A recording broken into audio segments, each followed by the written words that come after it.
പാകിസ്ഥാന്റെ കഷ്ടകാലം എന്ന് പറയാം. ഏതോ ഒരു ദുർബല നിമിഷത്തിലാണ് പാകിസ്ഥാൻ സൗദിയുടെ സുരക്ഷാ സൈനിക നീക്കങ്ങളിൽ പങ്കാളിയാകുവാനുള്ള ഒരു ഒപ്പ് വെക്കുന്നത്. 2025 സെപ്റ്റംബറിലാണ് പാകിസ്ഥാനും സൗദി അറേബ്യയും തമ്മിൽ നിർണായകമായ പ്രതിരോധ കരാറിൽ ഒപ്പുവെക്കുന്നത്. കരാർ പ്രകാരം സൗദിക്കോ പാകിസ്ഥാനോ എതിരെ ഏതെങ്കിലും ഒരു രാഷ്ട്രം ആക്രമിച്ചാൽ, ഉദാഹരണത്തിന് പാകിസ്ഥാനെ ഇന്ത്യ ആക്രമിച്ചാൽ സൗദി ഇന്ത്യയെ ആക്രമിക്കണം. ഇനി യമൻ സൗദിയെ ആക്രമിച്ചാൽ പാകിസ്ഥാൻ യമനെ ആക്രമിക്കണം. എന്ന് വെച്ചാൽ ഏതൊരു രാജ്യത്തെയാണോ മറ്റൊരു രാജ്യം ആക്രമിക്കുന്നത്, ആക്രമിച്ച രാജ്യത്തിനെതിരെ കരാർ പ്രകാരം രണ്ടാമത്തെ രാജ്യം ആക്രമിക്കണം എന്ന്. കരാർ ഒപ്പിട്ടത് ഏകദേശം ഇന്ത്യയും പാകിസ്ഥാനും തമ്മിലുള്ള 2025 സംഘർഷകാലത്താണ്. എന്നാൽ പിന്നീട് ഇറാൻ അമേരിക്ക യുദ്ധവും തുടർന്ന് ഗൾഫ് രാജ്യങ്ങൾക്കെതിരെ ഇറാൻ ആക്രമണവും നടത്തിയതോടെ സൗദിയെയും ഇറാൻ ആക്രമിക്കുകയാണ്. എന്നാൽ അന്താരാഷ്ട്ര തലത്തിൽ മധ്യസ്ഥന്റെ റോളിൽ പാകിസ്ഥാൻ പ്രത്യക്ഷപ്പെട്ടപ്പോൾ പാകിസ്ഥാന് വലിയ പ്രയാസങ്ങളൊന്നും ഉണ്ടായിരുന്നില്ല. സൗദിക്കെതിരായ ആക്രമണത്തിൽ ഇറാൻ മയപ്പെടുകയും പിന്നീട് ചെയ്യുന്നത് നാം കണ്ടു. എന്നാൽ സമാധാന കരാർ പരാജയപ്പെട്ടതിന് പിന്നാലെ യമനിലെ ഹൂത്തികൾക്ക് നേരെ ഒരു ആക്രമണം നടക്കുകയാണ്. ഈ ആക്രമണത്തെ തുടർന്ന് ഇപ്പോൾ പാകിസ്ഥാൻ അക്ഷരാർത്ഥത്തിൽ പെട്ടിരിക്കുകയാണ്. ഹൂത്തികൾക്ക് നേരെ സൗദിയുടെ ആക്രമണവും തിരിച്ച് സൗദിക്കെതിരെ ഹൂത്തികൾ ആക്രമിക്കുകയും ചെയ്തതോടെ ചെകുത്താനും കടലിനും ഇടയിൽ പെട്ട അവസ്ഥയിലാണ് പാകിസ്ഥാൻ ഇപ്പോൾ. ഹൂത്തികളോട് രംഗത്തിറങ്ങാൻ പറഞ്ഞത് ഇറാനാണ്. ഇറാനുമായി പാകിസ്ഥാനാണെങ്കിലോ മികച്ച ബന്ധവുമാണ്. പാകിസ്ഥാനും ഇറാനും അതിർത്തി പങ്കിടുന്ന രാജ്യങ്ങൾ എന്ന നിലയിൽ ആ സൗഹൃദം സംരക്ഷിക്കേണ്ടതും പാകിസ്ഥാന്റെ ഈ മേഖലയിലെ അനിവാര്യതയും ബാധ്യതയുമാണ്. എന്നാൽ സൗദിയുമായി കരാറുള്ള ഘട്ടത്തിൽ വേണ്ടി വന്നാൽ ഇറാനെതിരെ പോരാടേണ്ടി വരികയും പാകിസ്ഥാന് ചെയ്യും. ഈ ധർമ്മ സങ്കടത്തിലാണ് പാകിസ്ഥാൻ.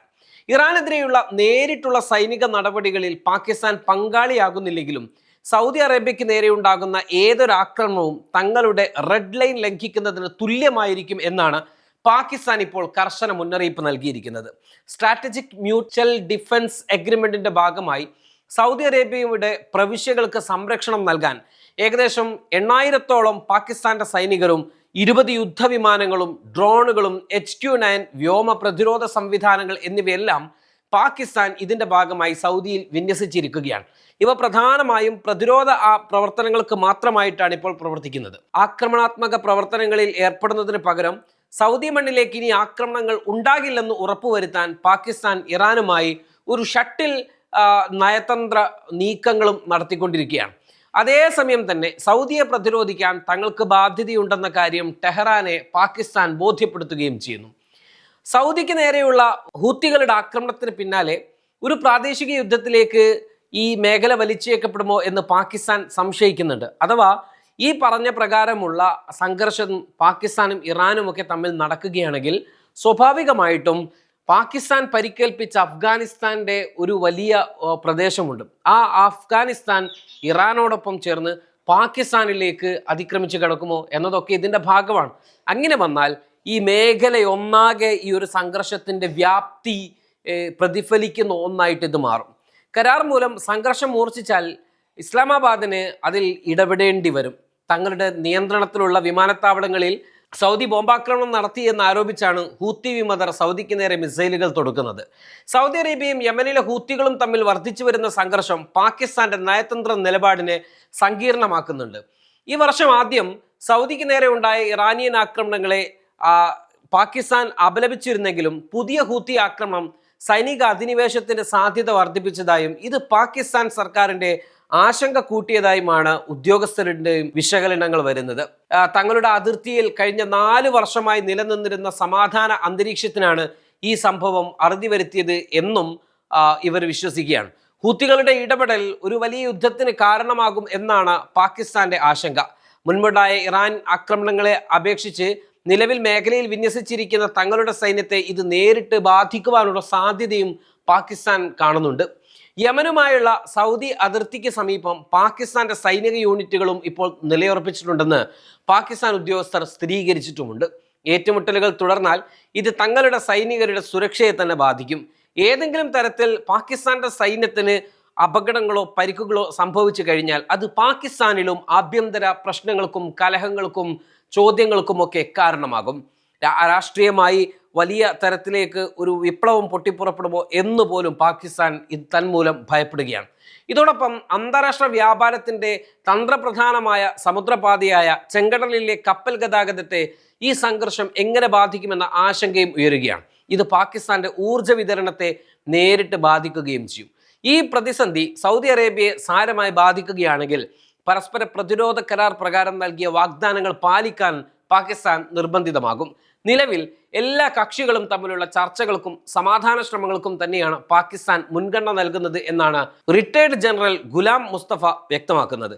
എന്നാൽ ഹൂത്തികൾ തങ്ങളുടെ സൈനിക നടപടികൾ സൗദി അറേബ്യയുടെ ആഭ്യന്തര മേഖലകളിലേക്ക് വ്യാപിപ്പിച്ചാൽ ഈ നിലപാടിൽ മാറ്റമുണ്ടാകുമെന്നും അദ്ദേഹം മുന്നറിയിപ്പ് നൽകുകയാണ്. ഇറാനിലെ രാഷ്ട്രീയ സംഭവ വികാസങ്ങളിലും പാകിസ്ഥാൻ സർക്കാരിന് ആശങ്കയുണ്ട്. ഇറാന്റെ പ്രമുഖ രാഷ്ട്രീയ നേതാക്കളായ പ്രസിഡന്റ് മസൂദ് പെഷസ്കിയാൻ, വിദേശകാര്യമന്ത്രി Abbas Araghchi, parliament speaker Mohammad Bagher Ghalibaf എന്നിവരും ഇസ്ലാമിക് റവല്യൂഷണറി ഗാർഡ് സ്കോപ്പും തമ്മിലുള്ള ഭിന്നതകൾ വർദ്ധിച്ചു വരുന്നതായി പാകിസ്ഥാൻ വിലയിരുത്തുന്നുണ്ട്. ഇറാന്റെ തീരുമാനങ്ങളിൽ സായുധ സേന കൂടുതൽ സ്വാധീനം ചെലുത്തുന്നുണ്ട് എന്നും പാകിസ്ഥാൻ അധികൃതർ ഇത് സൂക്ഷ്മമായി നിരീക്ഷിച്ചു വരികയാണെന്നും പ്രതിരോധ വിദഗ്ധൻ മുഹമ്മദ് അലി വിശ്വസിക്കുന്നു. ഈ സംഘർഷങ്ങളെ തുടർന്ന് ഇറാന്റെ ആഭ്യന്തരമന്ത്രി ഇസ്കന്ദർ ഒമാനേനിയുടെ നേതൃത്വത്തിലുള്ള പ്രതിനിധി സംഘത്തിന്റെ ഔദ്യോഗിക പാകിസ്ഥാന്റെ സന്ദർശനം നീട്ടിവെച്ചിരുന്നു. 2 ദിവസം വൈകി ഇസ്ലാമാബാദിലെത്തിയ പ്രതിനിധി സംഘം അമേരിക്കയും ഇറാനും തമ്മിലുള്ള ധാരണകളെക്കുറിച്ചുള്ള കാര്യങ്ങൾ ചർച്ച ചെയ്യും എന്നായിരുന്നു പ്രതീക്ഷിച്ചിരുന്നത്. എന്നാൽ ഇത് സംബന്ധിച്ച ചോദ്യങ്ങളോട് പാകിസ്ഥാൻ ഇതുവരെ പ്രതികരിച്ചിട്ടില്ല.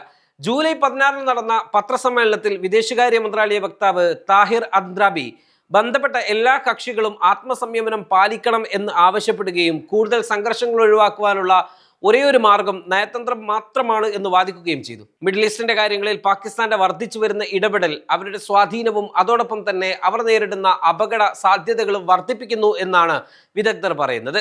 മേഖലയിൽ അമേരിക്കയുടെ ഇടപെടലുകളിൽ സംശയങ്ങൾ ഉയരുന്ന സാഹചര്യത്തിലാണ് ഗൾഫ് രാജ്യങ്ങൾ തങ്ങളുടെ സുരക്ഷാ സഖ്യങ്ങൾ വർദ്ധിപ്പിക്കുന്നതിന്റെ ഭാഗമായി പാകിസ്ഥാനുമായി പ്രതിരോധ കരാറിൽ ഒപ്പുവെച്ചത്. അതേസമയം ഊർജ്ജ വിതരണത്തിനായി പാകിസ്ഥാൻ മിഡിൽ ഈസ്റ്റിനെയാണ് ഏറെ കൂടുതൽ ആശ്രയിക്കുന്നതും. ഹോർമുസ് കടലിടുക്കിലെ സമീപകാല സംഘർഷങ്ങൾ കാരണം ഇന്ധന ഉപഭോഗം പരിമിതപ്പെടുത്തുന്നതിനായി പ്രവൃത്തി സമയം കുറക്കുന്നത് ഉൾപ്പെടെയുള്ള അടിയന്തര നടപടികൾ സ്വീകരിക്കാൻ പാകിസ്ഥാൻ സർക്കാർ നിർബന്ധിതരായിരുന്നു. മാസങ്ങളായി അമേരിക്കയും ഇറാനും തമ്മിലുള്ള ചർച്ചകളിൽ ഒരു പ്രധാന മധ്യസ്ഥനായി പാകിസ്ഥാൻ പ്രവർത്തിക്കുന്നുണ്ടായിരുന്നു. എന്നാൽ ഇറാന്റെ പിന്തുണയോടെ ഹൂത്തികൾ നടത്തുന്ന ഈ പുതിയ സൈനിക മുന്നേറ്റങ്ങൾ പാകിസ്ഥാന്റെ ഈ നയതന്ത്ര മധ്യസ്ഥ പദവി ദുർബലപ്പെടുത്തുകയും ഇറാന് മേലുള്ള പാകിസ്ഥാന്റെ വിശ്വാസ്യത കുറക്കുകയും ചെയ്യും. അയൽരാജ്യമായ ഇറാനുമായി ഒരു സമ്പൂർണ്ണ യുദ്ധത്തിലേക്ക് വലിച്ചിഴക്കപ്പെടാതിരിക്കാൻ പാകിസ്ഥാൻ പരമാവധി ശ്രമിക്കുന്നുണ്ടെങ്കിലും ഇറാന്റെ ഭാഗത്തു നിന്നുള്ള നീക്കങ്ങൾ ഇതിൽ നിർണായകമാകും.